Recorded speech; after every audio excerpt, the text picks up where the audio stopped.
Hello everyone and welcome back to my channel for a new video dedicated to the world of aviation. U.S. European Command released footage of Tuesday's encounter between a U.S. surveillance drone and a Russian Sukhoi Su-27 fighter.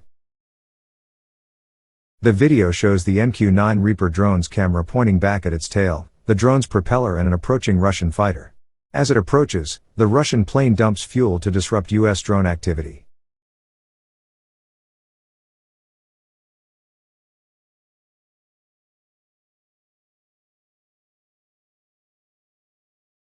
In another part of the footage, the Russian jet approaches a second time, again dumping fuel. During the approach maneuver, the Russian fighter collides with the MQ-9 Reaper, damaging the propeller and eventually forcing the U.S. to shoot down the drone in the Black Sea. Russia has denied that a collision occurred.